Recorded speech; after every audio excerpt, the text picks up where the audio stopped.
All right, here we go. Sports Bet betting insight today. Pauly and Teddy. It is Friday, August 10th. 4 more NFL games to go over. 2 tonight, 2 tomorrow. Get out of here with a play of the day. We'll recap what happened coming up. A lot of bad beats, a lot of overs, and we'll touch on what happened last night in Major League Baseball as well. A lot going on in the golf here. They're carving up the course. PGA Championship. Kisner now 9 under. Woodland right behind him at 8 under. Tiger, Rory, and Thomas are going to tee off in a couple hours. Bad beats, bad bets, bad for the books. If you go with the opening line, 10-2 to the over. Books got middle on that Coats total. 9-3 to the over with the closing line. Ravens, easy money, blowout win. Pats somehow covered. That was 17-0 Redskins. That was a tough beat. And the Packers got the money as well, as they went from pick 'em up to 2 in some spots.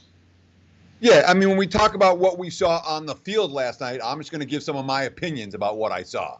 Worst units, Seahawks offensive line was ugly against Seattle. And this has been a bad Seattle offensive line for years. I saw no signs of improvement last night in the loss to Indy. The Dolphins' defense looked atrocious. Now, there wasn't much game planning, but no pass rush, no coverage in the secondary. Tampa, boom, boom, boom, down the field against the starters for Miami. Now, that's from the starting units. The worst veteran quarterbacks I saw yesterday, well, let's see. Kevin Hogan for the Redskins was pretty ugly. The kid out of Stanford was missing open receivers. Let's just put it that way. Same story with Brock Osweiler for the Dolphins. Guess what? He's been bad everywhere he's played. That hasn't changed, even against backups in Miami. But big night for over bettors, big night for dog bettors. The only favorite, as you mentioned, to cover easily was the Ravens, although the Pats and the Packers did get there. But we'll certainly talk about New England's win over Washington. We talk about the bad beats from last night. Browns look good. Mayfield looked good. Taylor looked good. Landry looked good. Now see if they bring in Dez Bryant. Good job for the Browns. That's 5 straight wins in the preseason for Hugh Jackson and 7 straight overs for Belichick and the Patriots. And somehow they cover here. Redskins plus 4.5 down to 2.5. They led 17-0. Didn't score the rest of the game. Still 17-3 in the third quarter. Then some turnovers, a big turnover late with Hogan, and somehow the Patriots win 26-17. What's Hoodie now? I mean 58 and 36 to the over. Mercy. And counting. Exactly. And that late fumble was definitely key for both the Patriots covering and the over getting there. That game could have easily ended 18-17 after New England got the touchdown and 2-point conversion, but they fumbled deep in their own territory. The Patriots cash it in. New England gets the money. Tough beat for Redskins backers, no question. I lost on this. I was furious watching this. I couldn't believe it. Now they put the camera on Teddy. That's funny. Rams-Ravens under 36.5. It's 26-7 with 3 minutes left. They're going to run the clock out. The Rams aren't taking timeouts, and RG3 throws a bomb to Perryman. Unbelievable. 50-yard touchdown, puts it over. 33-7 Ravens, 10 straight preseason wins for Harbaugh. Yeah, and look, Baltimore came, and that's why I'm annoyed at myself for not having this in my pocket, because I should have had this in my pocket, and I didn't.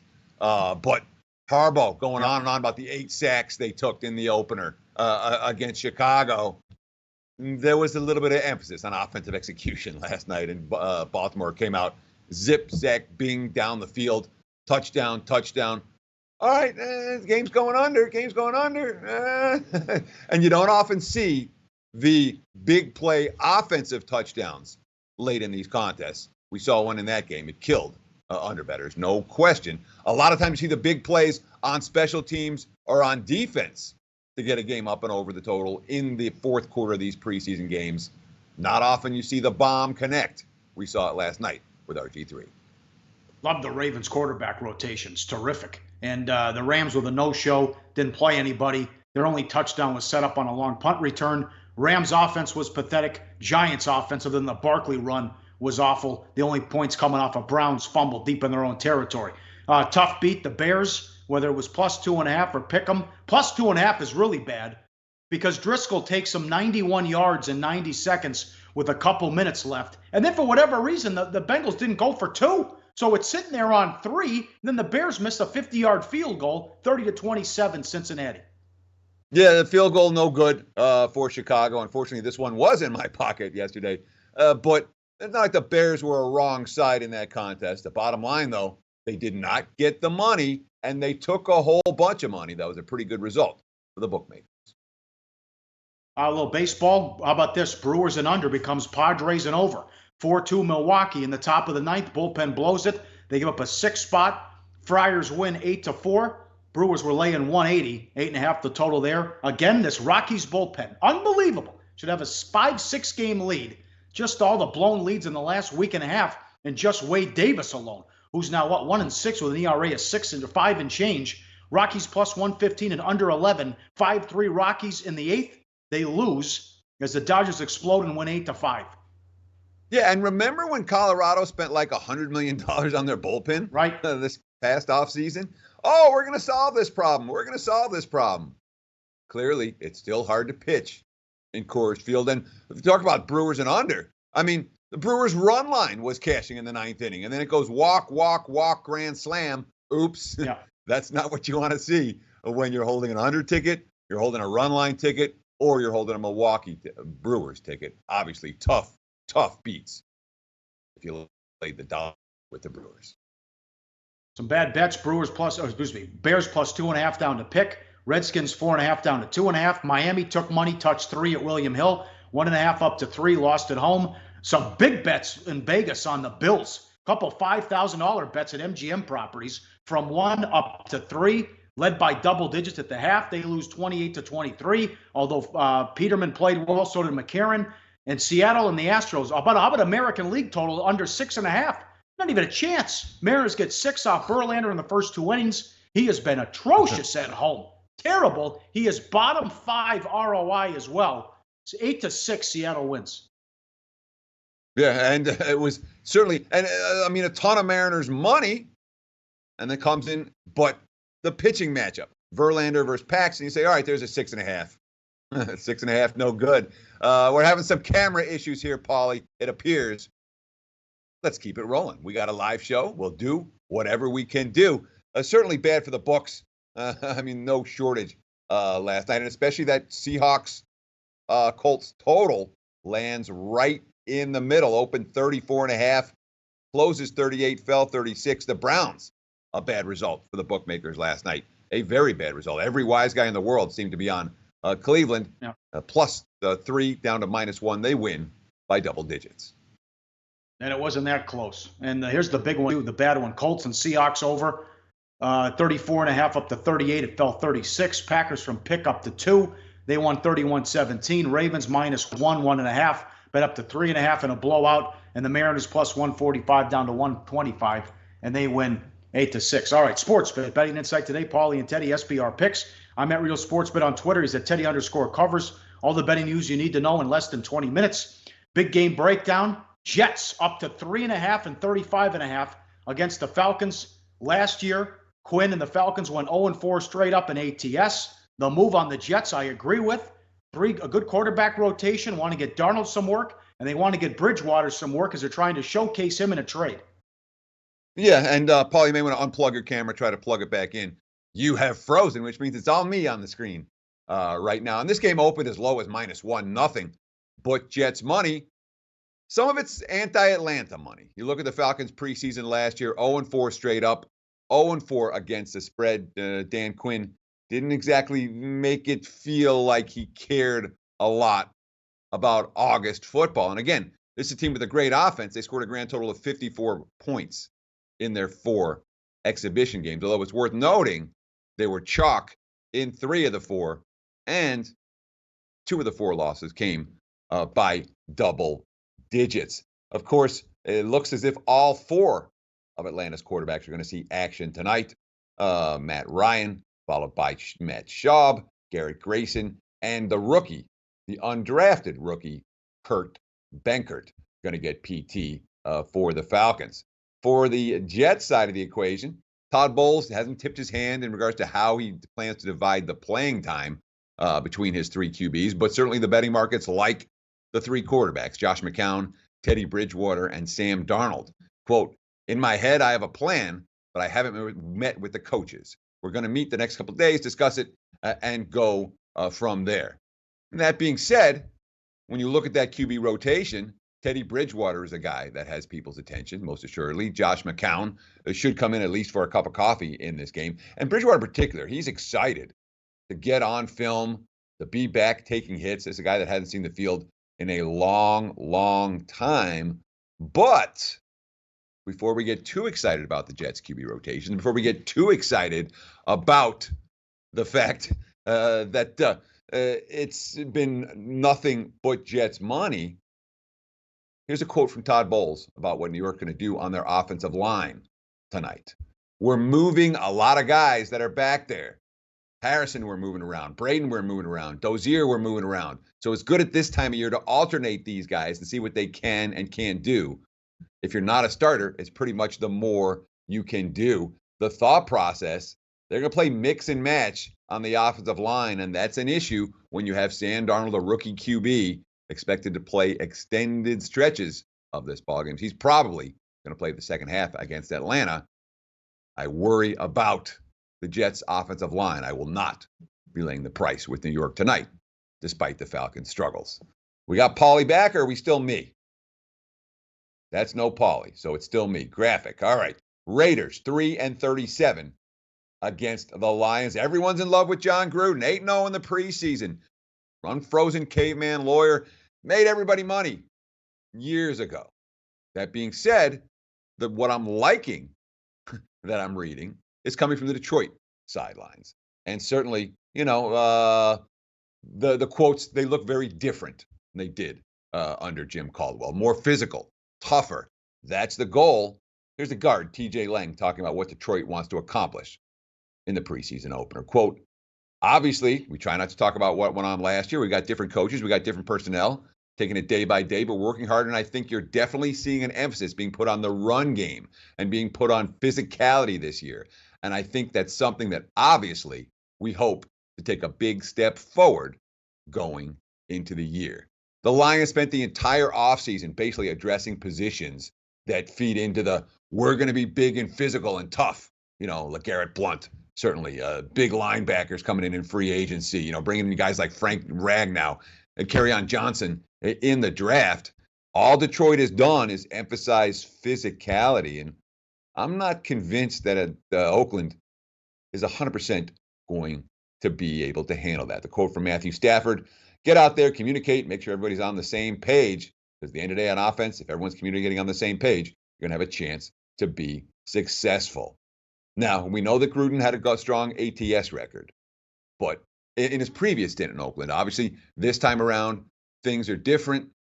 And Gruden's quote here, you're going to the preseason game, the number one preseason game Friday night, and you're not going to play your starters. So I haven't read any good reports about the Raiders' offensive line. They have tackle issues, problems tonight at both tackle spots. Everyone likes the Raiders' QB rotation. When you talk about guys like Connor Cook and E.J. Manuel coming off the bench, veterans, both of whom have a little bit of scramble ability. But I worry about Oakland's offensive line. I worry about it a lot. We'll get back to this game when it comes to play of the day time. Broncos and the Vikings set up for Saturday night. Talked about the two Friday night games. Let's talk about the two Saturday night games. Broncos pick and 35 against Minnesota. And look, we talked about Gruden going 8-0 in the preseason. Mike Zimmer, 14-3 straight up in the month of August, 4 seasons at the job. He's had 2 undefeated preseasons in those 4 years. And we look at Minnesota. This is a team with 19 starters returning. And the 3 they lost, well, they upgraded from Case Keenum. Joe Berger, Tom Johnson, not exactly the key players on that roster. Minnesota's flat out loaded. And that's my biggest concern about the Vikings for this contest, even with Zimmer's previous track record. The fact they're loaded, what do they have to prove? They don't have the whole lot to prove at all. Now, certainly Zimmer's a guy that wants to see good execution from his third stringers. There's not a lot of roster spots on Minnesota this year to be had for the guys trying to make the roster. And look, it's kind of a fun QB battle in this ballgame because we've got Cousins going to be starting for Minnesota, obviously. After Cousins come two guys who were with Denver last year. Kyle Slaughter was great in the preseason. He was a monster in the preseason. And of course, Trevor Siemian, who was their starter / backup / whatever during the regular season. Meanwhile, for Denver, their QB's Case Keenum as the starter, who was the starter for Minnesota last year. There's an enormous amount of familiarity between the QBs for the opposing teams they're going to face. Vikings, Cousins, Siemian, Slaughter, and Pujols have the chance to get in the game tonight. For the Broncos, or on Saturday night, I should say, Keenum, Lynch, and Chad Kelly. Paxton Lynch has been doing his best to lose the second string job as much as he did his best to lose the first string job. I've not been impressed with the reports I've been reading from Denver's backup QB play. Vance Joseph, quote, "We're not close yet. That's what training camp is for. That's what games in the preseason are for, to kind of find out your formula to win games. I think defensively, we're built to play with a lead. We have a great pass rushers we can cover on the outside, and we have great pressure packages. So that's one part I'm going to strive to be, playing with a lead. We got 4 more weeks to figure that out. We've got some new schemes going in on both sides of the ball, so time will tell with that. Minnesota likely to have a similar game plan. First string offense going to be in for a cup of coffee or two, 1 or 2 drives. That being said, Zimmer's track record, very, very good. This feels like a pick'em game. I really have no strong opinion. Minnesota and Zimmer certainly have an edge when it comes to the previous success in August. Maybe they have an edge with the former Broncos backup QBs playing against their former team. I don't know if that's enough to get to the betting window with me for Minnesota. Like I said, this game priced. All you got to do is pick the winner. One more game to talk about for Saturday night. That's Arizona and LA, the Cardinals and the Chargers. Arizona -2.5, 36.5, the current numbers as we speak. And look, talk about the Chargers QB rotation.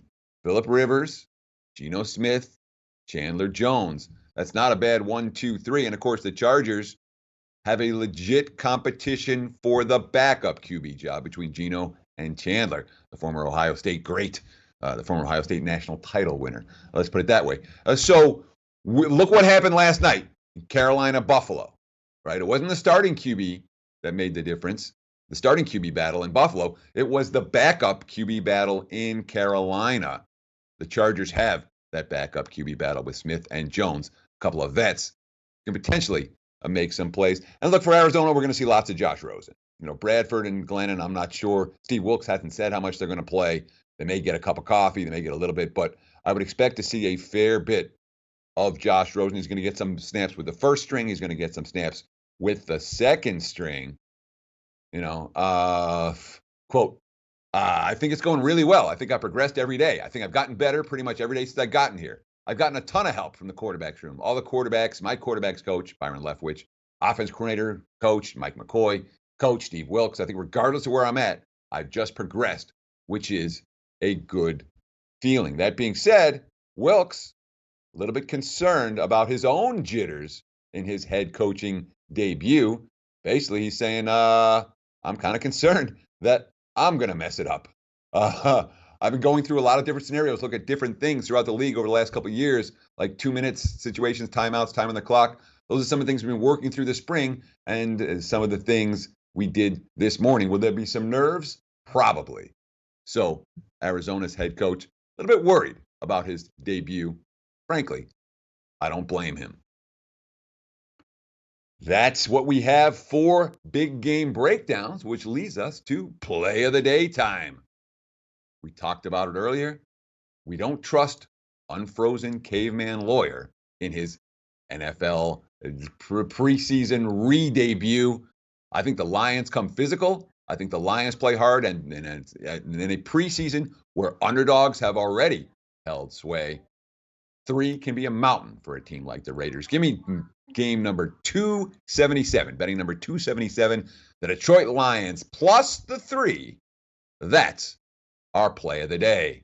We'll be back here on Monday. Pauly should have his camera problems fixed by then. Live show, always fun when things go a little bit wrong. Exciting, and hopefully we gave you information that you can use help make more informed wagers tonight and all weekend long.